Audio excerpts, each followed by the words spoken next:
She was one of the most powerful rulers in European history, brilliant, fierce, and surrounded by suitors, yet she never married. Why did England's virgin queen reject every prince, king, and noble who asked for her hand? Was it politics, personal trauma, or something far more dangerous? Could Marian have destroyed her rule? This is the story of Queen Elizabeth I and why no one dared become her husband. The political trap of marriage. In the 16th century, a royal marriage wasn't about love, it was about power. For Queen Elizabeth I, every potential husband came with political consequences. Marrying a foreign prince meant England could fall under another nation's influence. Marrying an English noble risked civil war. Whichever family she chose would gain too much power and others might turn against her. One wrong choice could tear the kingdom apart. Even worse, under English law at the time, her husband would likely become king, with the right to overrule her decisions, control her armies, and even claim the throne if she died. Elizabeth knew this wasn't just about finding a partner, it was a trap, a way for others to steal her crown through marriage. So while Europe begged her to choose a suitor, she made a bolder choice: no one.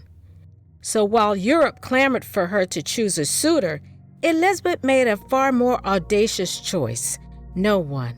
Rather than see her unmarried state as a weakness, she transformed it into a strategic advantage. Marriage for her became not a personal decision but a diplomatic performance, a game of courtship played on the grand stage of European politics. She entertained proposals from kings, princes, and dukes, knowing full well that the very act of negotiation could secure trade agreements, peace treaties, or valuable time to strengthen England's defenses. Each suitor became a pawn, each engagement rumor a lever she could pull to unsettle rivals or coax allies into cooperation.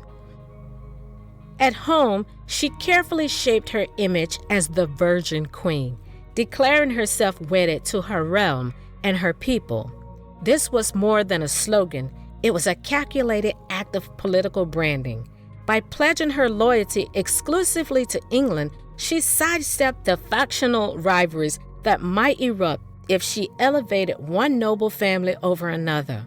Abroad, her unmarried status kept foreign powers perpetually off balance, never sure whether England might one day align with them through marriage or remain stubbornly independent. In the end, her refusal to marry was not an act of isolation, but a masterstroke of control.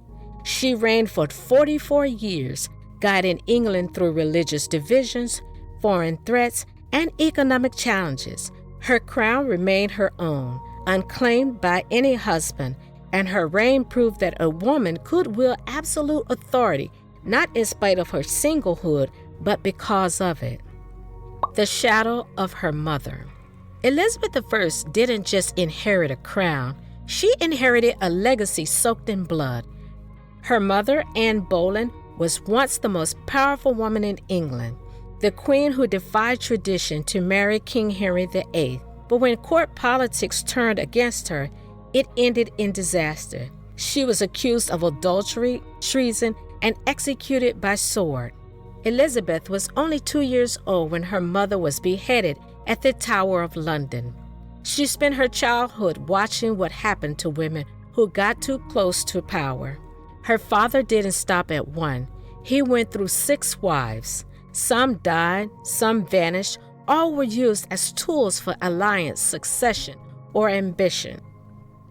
Elizabeth learned early, marriage for women wasn't protection, it was a gamble. For queens, it was often a death sentence. She wasn't going to repeat her mother's fate.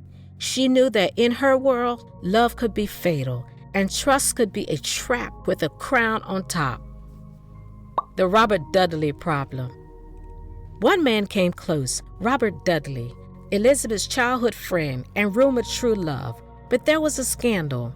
Dudley's wife died under mysterious circumstances. Some said murder. If Elizabeth married him, the whispers would explode. The queen had his wife killed. She's immoral, unfit to rule.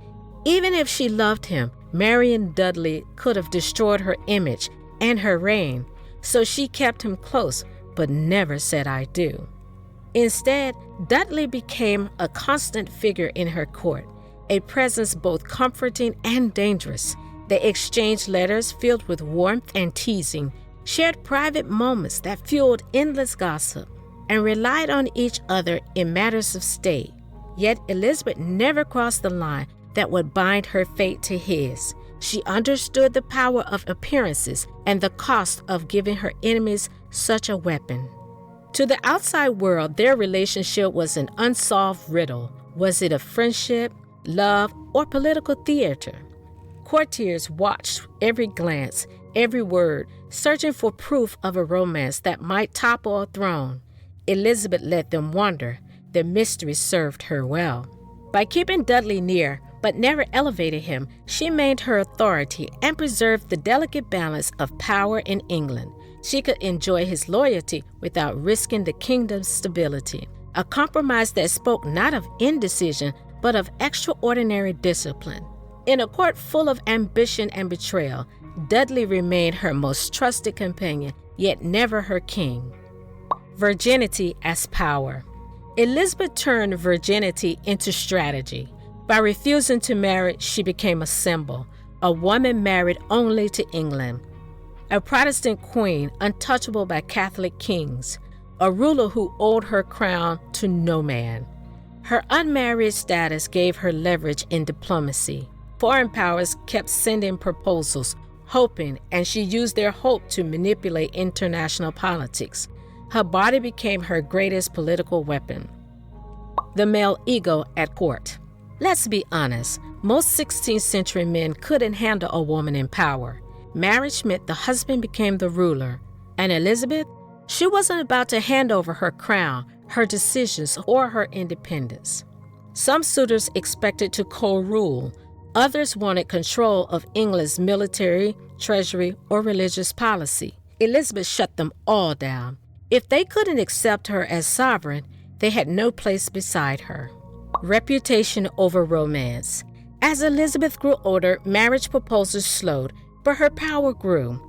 She led England through the Spanish Armada, expanded global trade, and became a cultural icon. Her reign became known as the Golden Age. In the end, staying single wasn't a failure, it was her greatest strength.